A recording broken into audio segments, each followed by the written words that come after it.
decide where you want to go.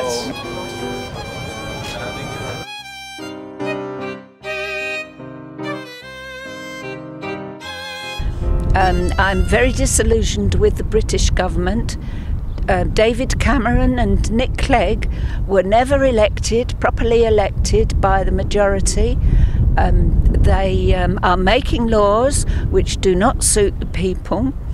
To give an example, they are making laws that are preventing people from demonstrating and practicing their right to demonstrate, and Caroline Lucas, the Green MP, was charged recently with obstruction, absolutely unnecessarily. Most people in the UK are against fracking. We do not want it, and this was why Caroline Lucas was charged with obstruction. My own personal reasons for coming along with international democracy is to learn how democracy could be started and encouraged to be used in the UK. What was the reason to found the UN? To settle disputes between countries. Yes, that was the main idea. Also, if you think about the year 1945, that was the year of the end of the Second World War. So basically the reason to found the United Nations was to prevent a Third World War from happening, to prevent such a war, such a horrible war like the Second World War to ever happen again.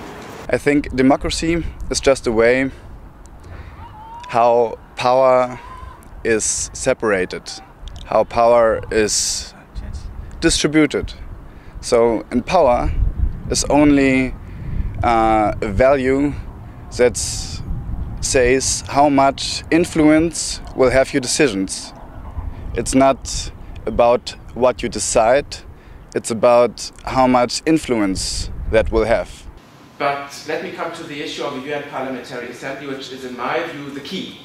And I hope it should become clear by now that we are not talking about just some new UN institution.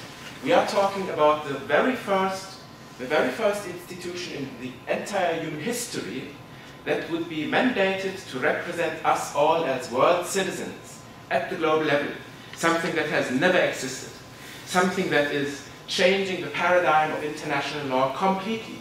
It is actually introducing a transition from international law with the idea that the international order is consisting of states only.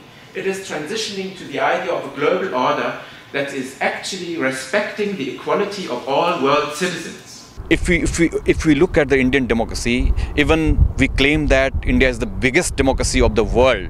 But if you look at the reality of the country, so you'll find that there is no democracy. Democracy is only for the rich people. There is no democracy for poor people. So we are struggling against that kind of situation in India. So that's why I'm here to participate in this Danube rally. And I want to learn from my other partners, other colleagues from European countries that what kind of situation is there and what kind of alliances we can make make for the future. So that motive is there in my mind, and I hope that definitely we are here for next 5-6 days, and we'll be sharing our ideas about democracy, and we'll try to make new democracy, beautiful democracy, real democracy. I think sometimes one day it will happen.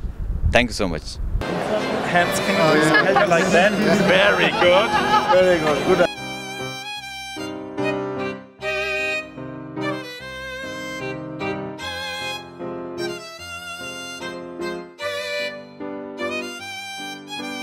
Applaus. Applaus, give